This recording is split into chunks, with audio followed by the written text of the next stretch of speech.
Alright, in this video, I want to talk about the second commandment, where God says nothing about worship, never says anything about false gods. He says not to make any graven images, basically any art depicting anything in heaven, on the earth, under the earth, in the sea, or anything like that, and not to bow down to them and not to serve them, right?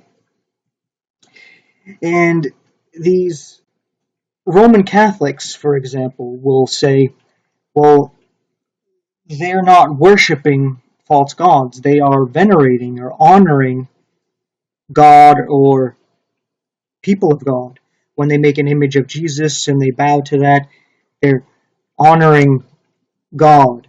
When they do it to Mary, they're honoring Mary. When they do it to one of the saints or an angel, they're honoring that saint or that angel. But they're not honoring God because he said not to make these images, and he said not to bow down to them. Yet you do it anyway. And you may be saying, we're honoring them, we're venerating them.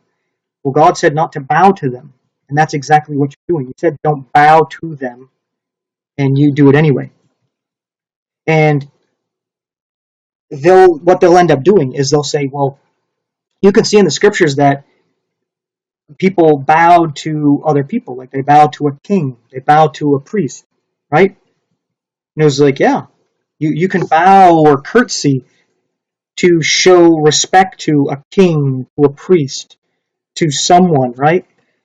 But they're a real person. They're not an image, right? There's an obvious difference that should not have to be said.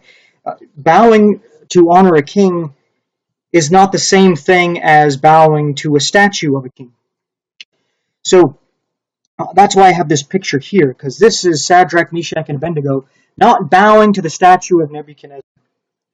You see, Nebuchadnezzar had a dream in Daniel chapter 2 where he had a dream of a statue that had a head of gold, chest and arms of silver, a belly, thigh, and thighs of brass, legs of iron, and then feet of iron and clay, and then a stone cut without hands came down and hit the statue at the feet of iron and clay, destroying the entire statue. Well, he was told that that head of gold represented him in the kingdom of Babylon. So what Nebuchadnezzar did, in defiance of the dream, was made a golden statue, saying that the whole thing is going to be gold, his kingdom's never going to end. He made a statue of himself, an image of himself, and everybody had to bow down to it. But you see, Shadrach, Meshach, and Abednego would have bowed down to Nebuchadnezzar, honoring him as king. But then when he told them to bow down to the statue, which is a sin, right? They didn't do it. Now, if they could bow down to it and just pay reverence, right? They don't have to, as the Catholic says, when you bow, it's not worship. Okay, well then why couldn't Shadrach, Meshach, and Abednego just bow and not worship?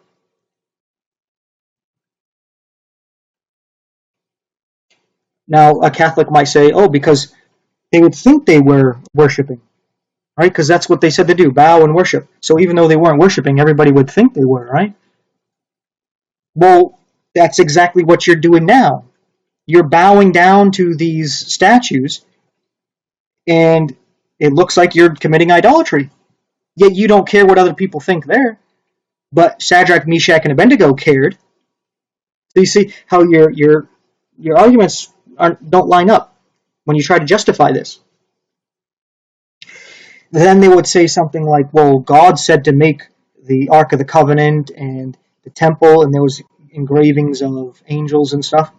He's like, yeah, what's your point? God said to make those things. God did not say to bow down to them. God did not say to serve them. Yes, God said to make the serpent on the staff. Did God say to bow down to it? Did God say to serve it? No, he didn't. So why are you doing the opposite of what he said to do? Not only that, God did not say to make statues of Jesus, of Mary, of Joseph, of angels, of saints, yet you're doing that anyway. God said to actually make those objects that you bring up. God did not say to make anything else, and he definitely didn't say to bow down to them. And if it's not a big deal to bow down to inanimate objects because of what they represent, then there shouldn't have been a problem with Shadrach, Meshach, and Abednego bowing down to this statue of Nebuchadnezzar in reverence to him, to venerate him, to honor him, and so that they wouldn't be thrown into the fire. There should be nothing wrong with this whatsoever. Yet there obviously was. And since they were willing to stand up and not bow down, God actually saved them through the fire.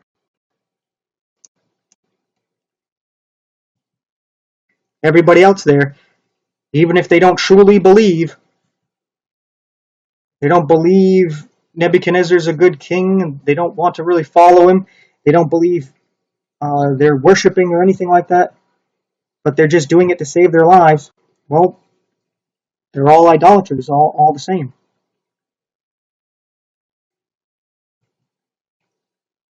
So with all that being said, thanks for watching. Take care.